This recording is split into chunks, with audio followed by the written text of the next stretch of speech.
A paz do Senhor, querido irmão, querida irmã, seja bem-vindo ao nosso canal. Bom, este é o primeiro vídeo do nosso curso Preparando Obreiros. E nós vamos falar nesta feita sobre nosso primeiro tema para a preparação de obreiro, que é a conduta do obreiro. O obreiro e sua vida pessoal como ministro.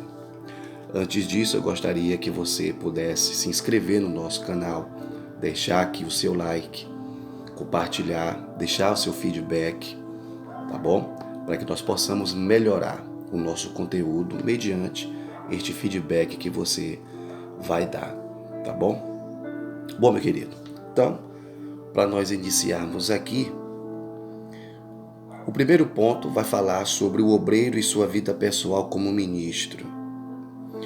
E o obreiro deve entender o ministério como vocação divina e a atividade humana mais excelente. Dentro da temática, o obreiro e sua vida pessoal como ministro, a Bíblia, para o obreiro, deve ser considerada como um instrumento indispensável no seu ministério e deverá usá-la como única regra de fé e prática. 2 Timóteo 2,15, 4, versículo 1 ao 5. Também, o obreiro deve ser estudioso, mantendo-se em dia com o pensamento teológico, com a literatura bíblica e cultura geral.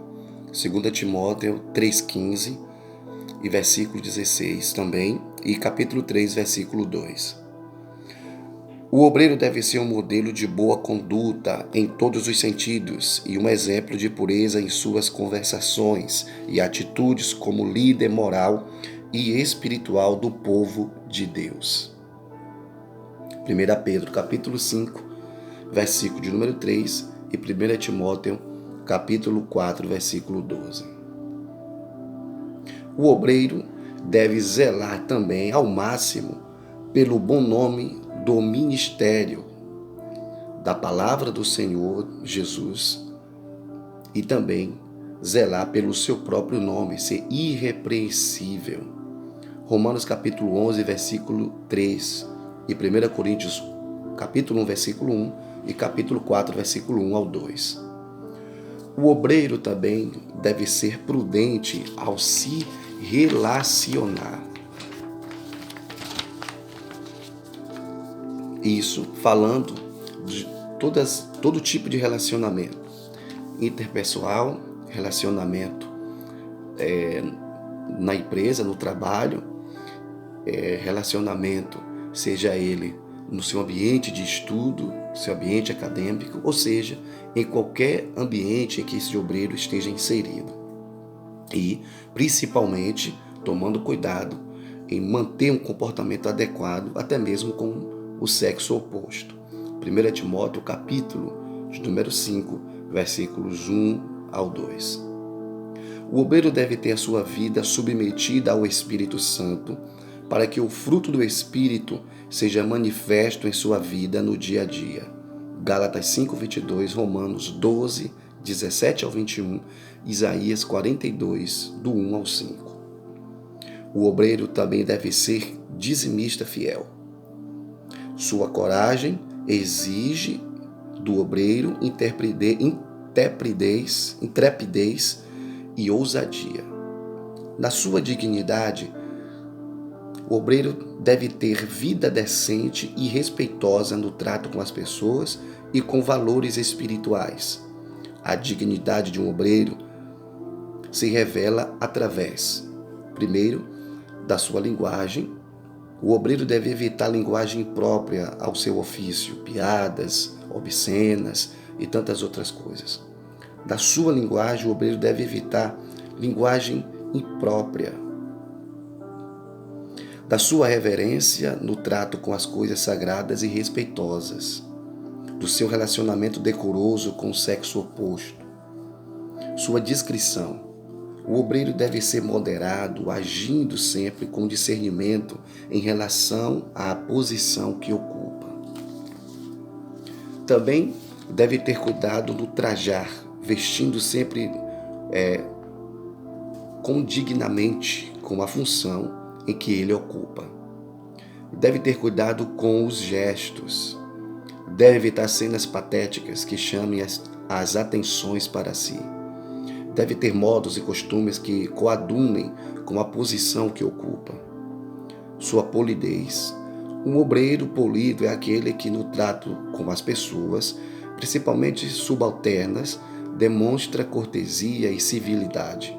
São as boas maneiras do tratamento, tais como saber dar ordens, não esquecer das duas palavras-chave do relacionamento social, obrigado e por favor. Saber corrigir. Ao fazê-lo, não se esqueça do amor. Saber relacionar-se com os colegas de ministérios. Não esquecer as boas formas de tratamento. Mesmo apenas ao referir ao colega, é preciso demonstrar respeito. Saber vigiar as palavras. Elas tanto curam quanto matam. Sua liderança. Segundo Gangel, liderança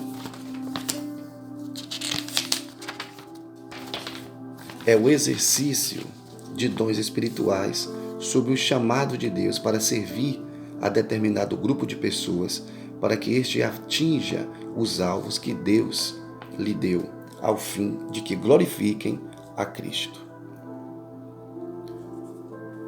O obreiro também deve ser o exemplo para os seus liderados. 1 Pedro 5, versículo 3, na parte B. Segundo, nunca deve agir de forma ditatorial. Esse modelo não funciona mais. 1 Pedro 5, versículo 3, a parte B.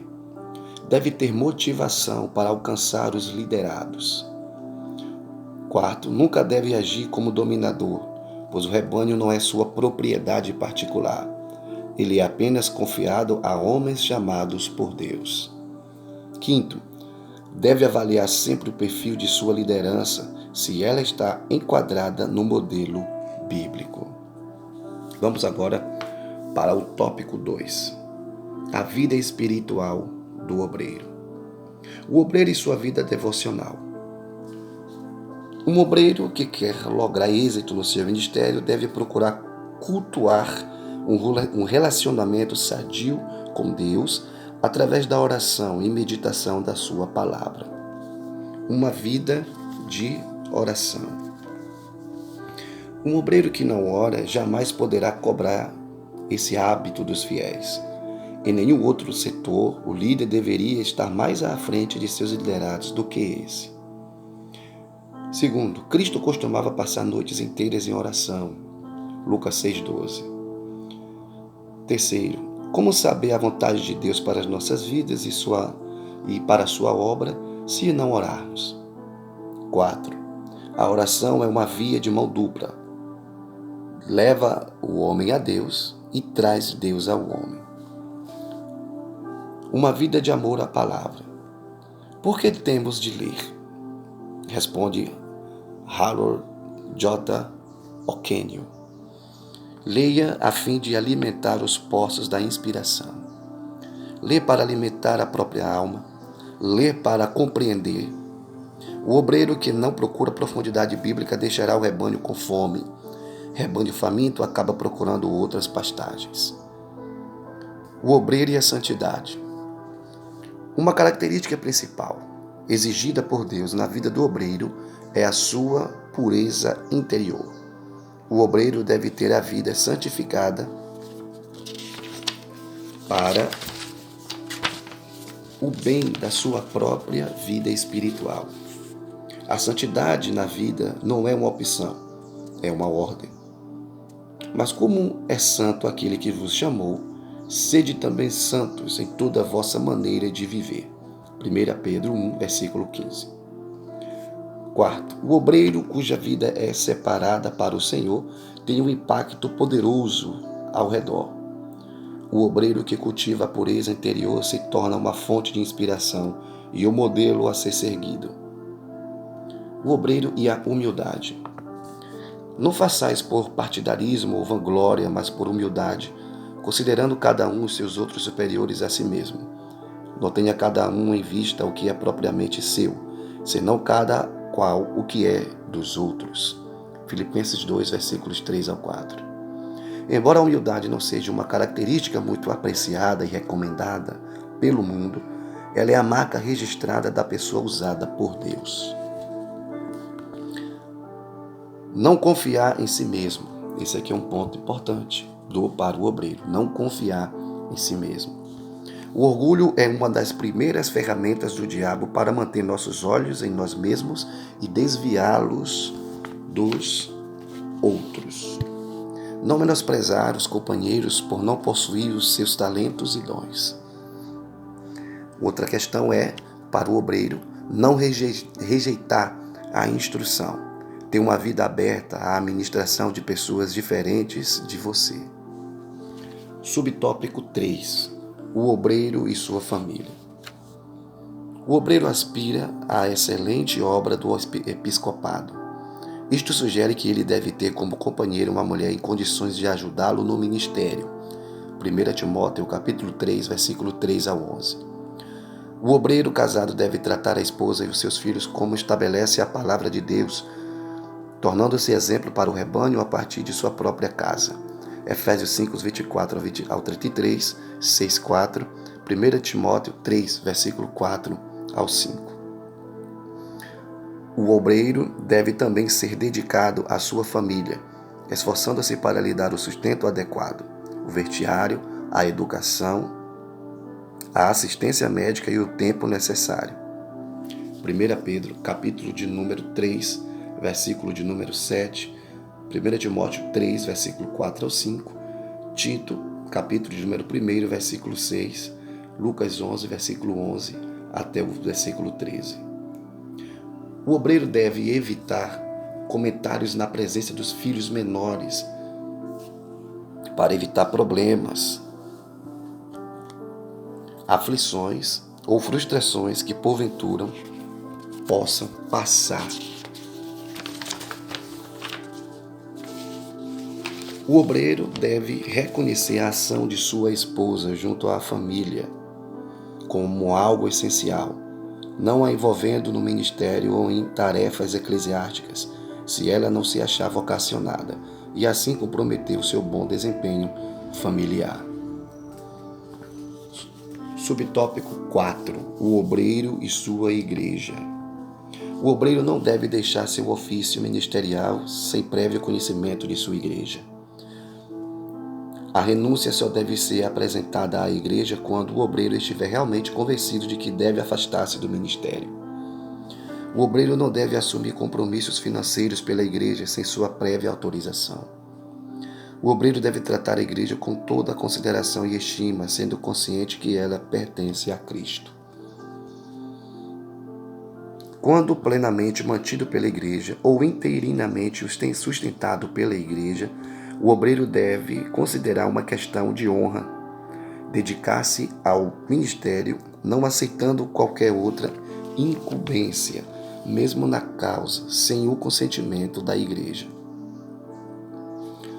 O ministério pastoral deve constituir a atividade da vida do obreiro, e só com o conhecimento de sua igreja poderá exercer outra atividade para garantir sua subsistência, porém nunca com o objetivo de prosperidade material ou enriquecimento. Deve haver prudência por parte do obreiro em relação à aceitação de convites para outras funções, não se oferecendo ou se insinuando, mas buscando a orientação e a direção do Espírito Santo. O obreiro não deve insistir em permanecer em sua igreja quando perceber que seu ministério não está contribuindo para a edificação dela e o seu crescimento em Deus. Filipenses 1, versículos 24 a 26.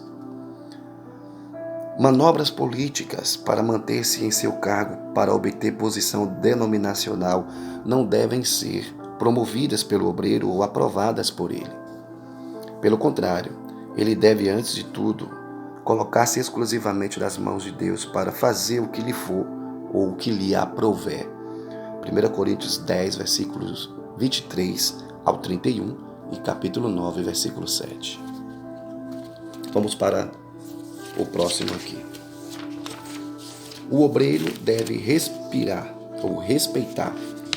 melhor dizendo, respeitar as decisões da igreja com prudência e amor, ajudando e esclarecendo nas tomadas de decisões administrativas.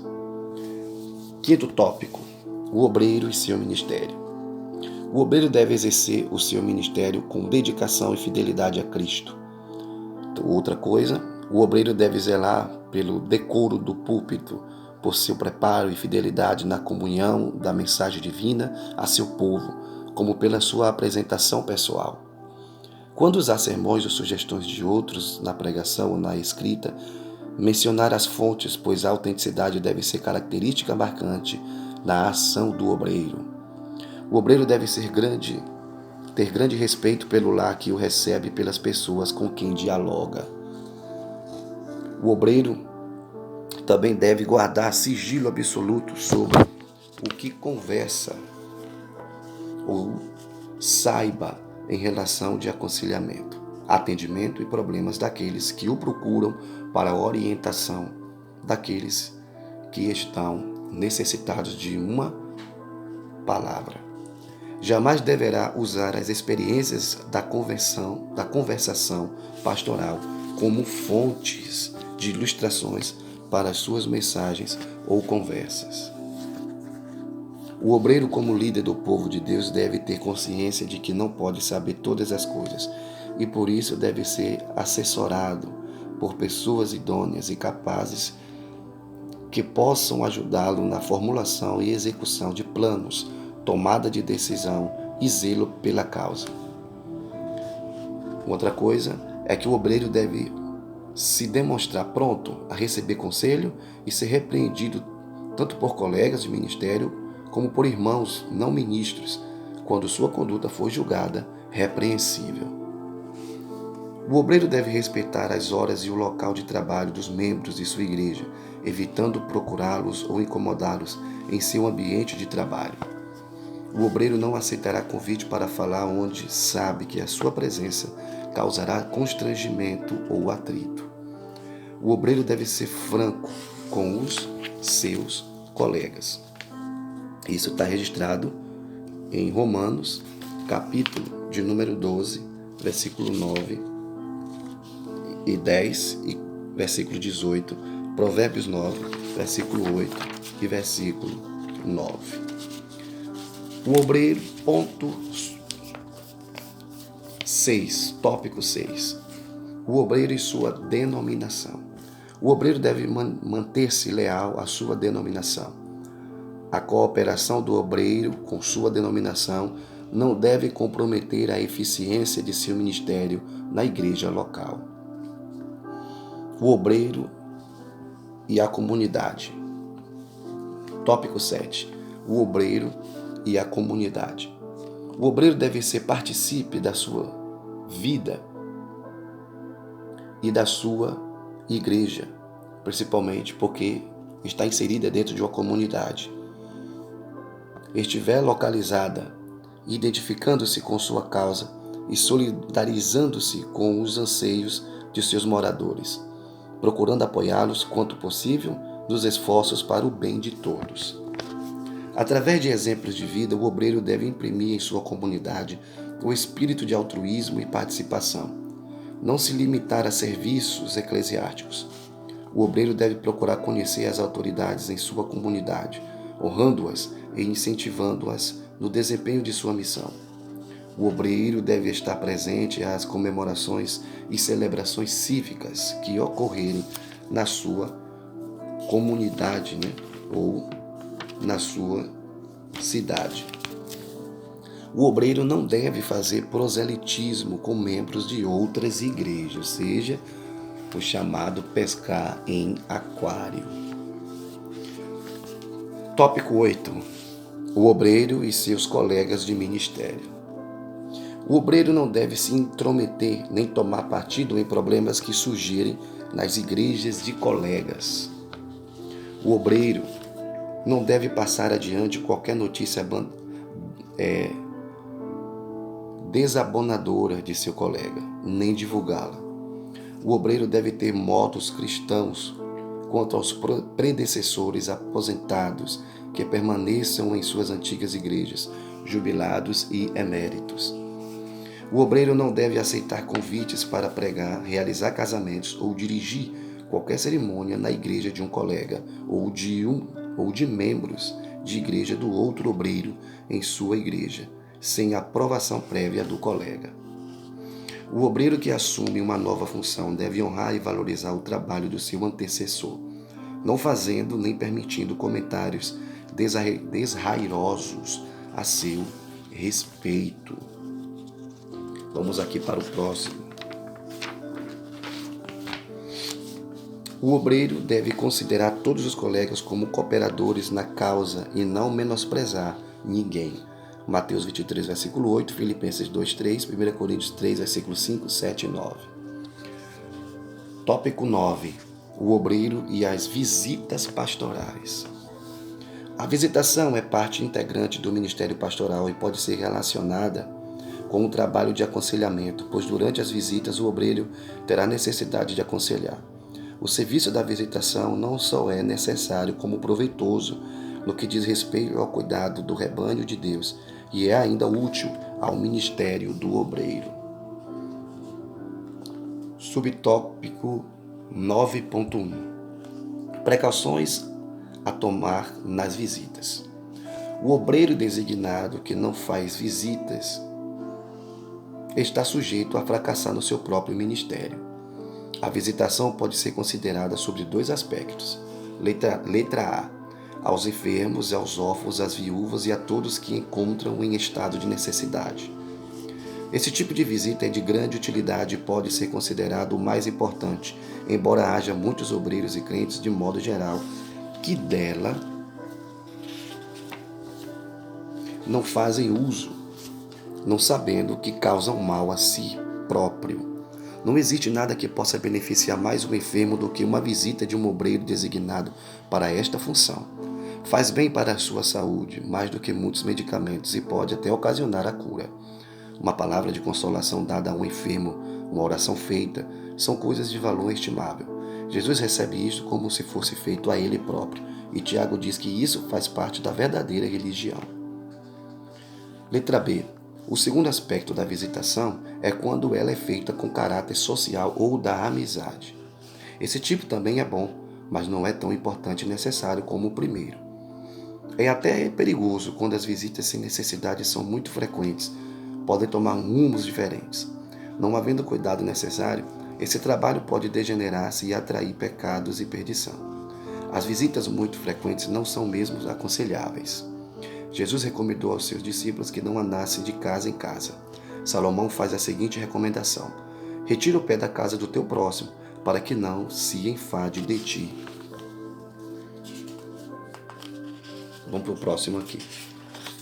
Para que não se enfade de ti e te aborreça. Provérbios 25, versículo 17, Lucas 10, 7. Letra C. A visita pode ser muito frequente. A visita não deve ser muito frequente nem muito demorada. Não pode haver coisa mais importuna que uma pessoa ficar muito tempo numa visita, impedindo que a dona da casa cuide dos seus afazeres. Muitos exemplos negativos poderiam ser citados, como o de um obreiro que costumava fazer visitas desacompanhadas de sua esposa e com muita frequência pelas casas. Depois passou a almoçar nas visitas, depois a pousar, deixando a esposa sozinha em casa, e depois caiu em pecado. O obreiro precisa ter muito cuidado com seus contatos pessoais, para não cair no laço do diabo. Letra D. Se for convidado a fazer uma visita doméstica, deverá se precaver. Se a pessoa for mulher, nunca ir sozinho, mas levar consigo a sua esposa. Se for homem, levar mais um ou dois obreiros acompanhantes. Tópico 10. O obreiro e o aconselhamento cristão. O aconselhamento é parte integrante do ministério. O obreiro precisa aconselhar não somente os crentes, mas também os descrentes. A palavra de Deus é a fonte principal do aconselhamento. O púlpito da igreja é o melhor lugar para o aconselhamento. Do púlpito atinge-se pessoas que muitas vezes não procurariam um aconselhamento particular isolado. Ouvindo do púlpito, as pessoas sentem que o conselho veio de Deus, porque seu caso não é conhecido do pastor que deu a mensagem. Esse trabalho deve ser feito nos cultos para membros e de doutrina, onde todos são crentes. Aí é o melhor lugar para o aconselhamento. O trabalho de aconselhamento também pode ser feito no gabinete. Sem dizer que é errado, digo que não é muito produtivo pelas seguintes razões. Letra A. No gabinete, muitas pessoas carentes deixam de comparecer para não exporem seus problemas e ficarem desmoralizadas diante do pastor.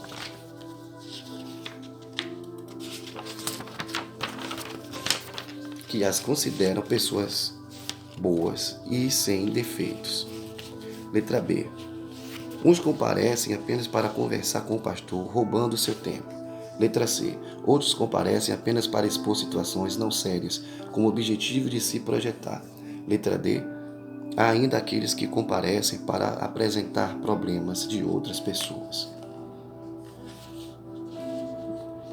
Subtópico 10.1. Método do aconselhamento. Primeiro, manejar bem a palavra de Deus. A Bíblia é a ferramenta principal e indispensável do obreiro. Ele precisa aprender a manejá-la. Número 2. O obreiro precisa ter cautela no aconselhamento. Número 3. Nunca fazer acepção de pessoas. Número 4. Nunca tratar alguém com dureza e rigor. Número 5. Demonstrar interesse na solução do problema apresentado. Número 6. Nunca causar ou acusar as pessoas. Fazer com que elas próprias confessem suas faltas. Número 7. Ter cuidado de não desanimar a pessoa, mas dar-lhe esperança de fé em Deus e alcançar a vitória. E, número 8, jamais mostrar interesse no sentido de tirar proveito próprio da situação do aconselhado. Antes, deve orar e atentar-se para tudo. Tópico 11. Aconselhamentos práticos para o dia a dia dos obreiros. Primeiro, asseio corporal. Segundo, banho, uso de sabonete. Também, número 3, uso de desodorante. Número 4, perfume, colônia. Número 5, cabelos limpos em ordem, sempre penteados. Dentes escovados, pelo menos 3 vezes ao dia depois das refeições. Barba bem feita, orelhas limpas. Apresentação pessoal. Vestir-se adequadamente, aparência é muito importante. A primeira impressão é a que fica. Uma pessoa não precisa estar ricamente trajada para estar bem vestida. O importante é estar bem cuidado. Vamos lá para outro ponto. Também evitar trajes desorganizados e exagerados. Usar trajes sóbrios, decentes, não usar roupas extravagantes, combinados com bom gosto. A roupa simples é até usada, porém lavada. Roupa passada compõe bem a veste. Fique atento para não usar nada que chame muita atenção das pessoas. Jesus é quem deve ser exaltado. O importante é demonstrar uma aparência natural, descontraída, mas sobretudo discreta. Evite comer alho ou cebola em certas ocasiões, falar muito em cima das pessoas e mascar chicletes.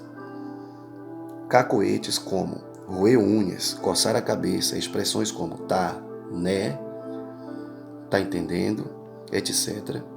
A postura, essencialmente nos púlpitos e em outros momentos onde as atenções estão voltadas para ele. O obreiro nunca deve esquecer de sua postura, pois está a todo momento sendo observado e tido como modelo para os homens. Os gestos. Muitos são ridicularizados por não observarem o proceder de suas mãos e corpo enquanto pregam a palavra. Todo excesso é notado, bem como todo gesto de aparência obscena. Os arrotos. Necessitamos ter cuidado com o que comemos e bebemos, essencialmente quando estamos indo para as reuniões sociais. E muito mais se soubermos que deveremos pronunciar ou dirigir a reunião. Há comidas e bebidas que nos traem, sem esperarmos, arrotamos, deixando-nos em um estado de muita penúria e acanhamento. Espirro sem proteção. Ao espirrarmos, devemos proteger a boca e o nariz para evitar o alarde que muitos fazem. Às vezes somos banhados por pessoas desse tipo que inadvertidamente espirram em nossa direção, ou ainda sobre a mesa de alimentos ou da Santa Ceia. Os cacoetes, a limpa do nariz, os ouvidos, coçar lugares íntimos em público. Todas estas coisas devem ser impreterivelmente banidas da vida pública e diária do obreiro. Então, esses foram os conselhos para a vida do obreiro e para a importância da excelência do degrau ministerial. A conduta do obreiro, ela é importante. O obreiro, na sua vida pessoal, na sua vida social, na sua vida ministerial, os aconselhamentos, a postura no púlpito, na postura diante da sociedade, e em todas estas coisas, o obreiro precisa estar vigilante e atento. Amém? Esse aqui foi o primeiro vídeo da nossa série. Que Deus possa abençoar a sua vida, em nome de Jesus. Acompanhe aqui no nosso canal. Tenho certeza que Deus continuará edificando a sua vida, em nome de Jesus. Muito obrigado. Fica com Deus. Até a próxima, em nome de Jesus.